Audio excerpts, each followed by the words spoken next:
greatest fighters of our generation puts his legacy on the line as Manny Pacquiao battles undefeated world champion Keith Thurman in the can't-miss fight of the summer, Saturday at 9 Eastern, live on pay-per-view or order on the Fox Sports app. I'll take Keith Thurman, undefeated, 29-0. Every year we get one or two great fights. This is going to be an incredibly historic night. I'll be watching a couple of weeks in Vegas. All right, Cuttino Mobley, over a decade in the NBA. A couple of things to talk about. Number one, Mike Krzyzewski said, I want you to take us back in your career. Mike Krzyzewski said that Zion should not have been playing in the Summer League. He wasn't in shape. He was doing all the awards. He's not in shape. So he plays about 5-10 minutes, gets hurt.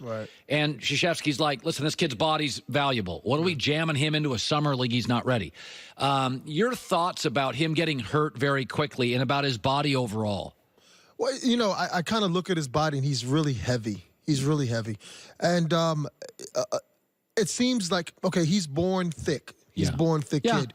But the thing is, the way he plays, which so much power and tenacity and things like that, that's not going to last long, especially how his diet is. Because you're not supposed to be gaining weight when you're playing. You're supposed to be trimming up, you know, losing weight, kind of staying certain fit. So I would just recommend for him, you know, when you're young, you can get away with certain things like that, but he's had a problem with his knee a couple of different times. You don't want to be catastrophic where he's done for a really long time or maybe forever. So, I mean, if I was him, I would take some of that money and get on that LeBron James kind of thing to get you a nutritionist and figure it out from there, because you can't just keep eating McDonald's or whatever else you're eating. Well, and by the way, bulk up. That's what young guys eat, even young pro athletes. I tell the story of Andre Agassi early in his career, and he was eating Taco Bell. I mean, it's crazy. No, but I don't blame him, because at that point, Andre's probably burning 9,000 calories a day, and his body doesn't care. Well, the funny thing is, you got to think about this, right? When you're younger, no matter what you do in life, not just a sport, but when you're younger, you can get away with those things. You can stay up late, you get out the next day. Now, it's fool's gold, because if I'm in Miami and I'm young and I'm partying until 4 or 5 in the morning, and then I go and I play the next day and I get like 20-something, 30 points, I'm like, oh, I'm cool. I can do this again somewhere else. It becomes repetitive. So you have to really step back outside of your body and say to yourself, you know what? How long can I do this, right? Oh, I can't do that long. You have to like kind of foresee the future to figure it out. When you broke into this league in the NBA, were you go out and drink night before a game? No. You never were a big drinker? No. First of all, I never went out night before a game. I'm staying in the house. I'm watching tapes. I'm watching 3 or 4. I will usually watch my opponent 4 of their games before I played them. So I will watch their tendencies, different things like that, how I can get open, you know, what their weaknesses is on defense. That's what I would do. And you didn't drink at all? No, I couldn't do that. I couldn't do it. Didn't party at all? No, I mean, I partied. I have fun with people. But girls at the end of the day, and stuff, and handsome guy. Yeah, we have fun. We all have fun. Well, I'm a journalist. I have to ask these kind of questions. These are the questions that people want answers to. It's legitimate, right? I'm honest. Like, you know, I didn't actually drink until I was in my 20s, right? Like mid-20s. I didn't drink for 16 years. Yeah. Then I turned 17. Oh. Sorry, that was a terrible joke. That's a good one. I defended Chris Paul forever. Yeah. Forever. Right. He played defense. I thought he was smart. He held people accountable. Yeah. But you can do that in football. Maybe I look at that and I think I like my quarterbacks to do that. Right. No passive aggressive, all aggressive. Right. Man, he didn't get along with Harden. Yeah. He didn't get along with Blake. Yeah. He didn't get along with DeAndre. Right. At some point, and I'm just wrong on this, like, to me, if you're the second best player, you got to make it work. Right. If I go to Houston, I'm Chris Paul. It's my job to make it work. Right. Okay? Right. Like, it's not an even relationship. This is not a marriage where I've said, no. James Harden's the best offensive player in the league. I got to go and make it work. I kind of blame Chris Paul for the Houston stuff. Well, the funny thing is I'm not gonna point fingers at anyone, but it goes back to what I was saying before. When you're doing something throughout your life and you're successful at doing it, you'll keep doing it. There's no backlash. So the most important person for the Clippers, even though DeAndre Jordan was the anchor of the defense and Blake Griffin was the highlight film, the most important person to keep everybody together was kind of Chris Paul-ish, right? So Chris Paul came from New Orleans. He goes to the Clippers. It seems like you have a star-studded point guard. He's very aggressive. And now the older you get, now it's like, oh, no, it's not cute anymore. You can't keep doing this to different people, and you're not staying healthy all year. So you cussing us out and wanting 100% out of us, well, we want that from you too. kind of thing. And he's not available.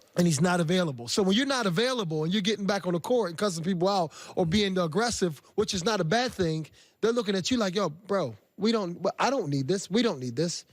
As you aged, did your personality change as a leader? Well, I mean, for the better, right? I became more patient.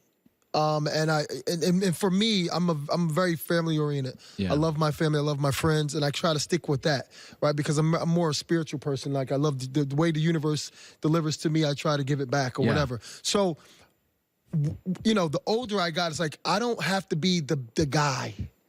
I can be a part of something amazing. Because in high school AAU, you were the guy. I was the guy.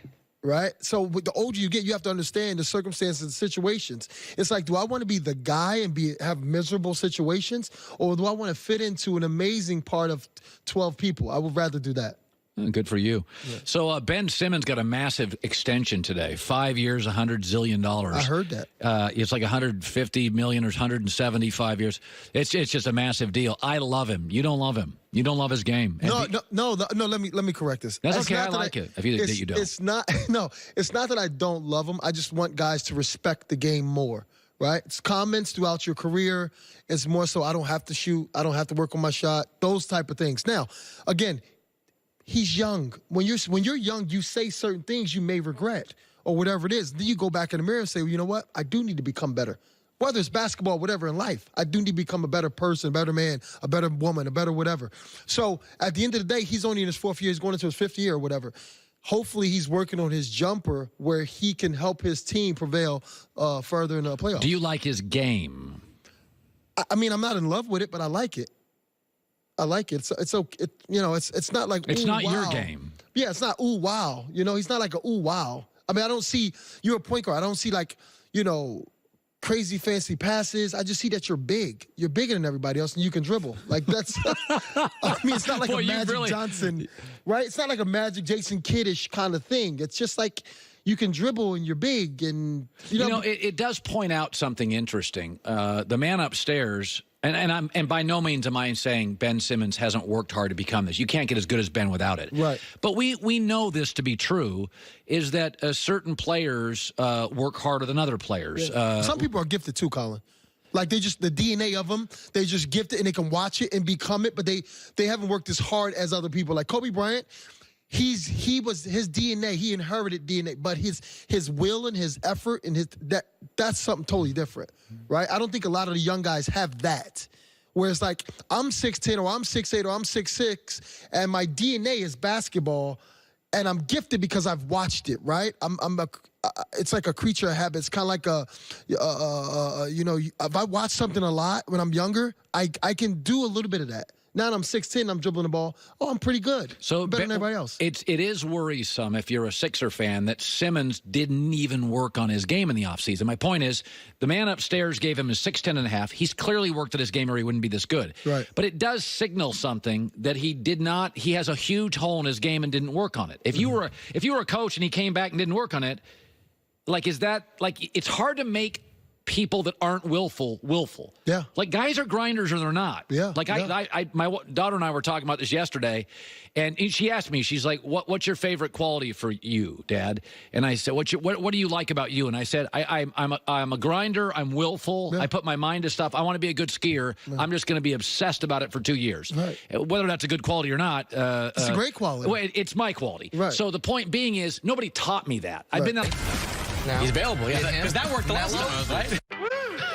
I'm looking at that truck. Wow. That's awesome. This 4th of July, celebrate in a new Chevrolet. Oh, wow. They're all really cool cars. Woo, I love it. I can't stop staring at it.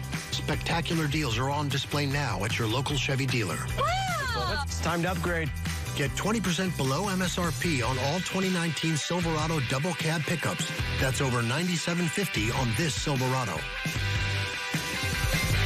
Find new roads at your local Chevy dealer. These are cars. These are oils for cars. These are trucks. They're different than cars. You own one, so you can do this. This and this. That's why there's finally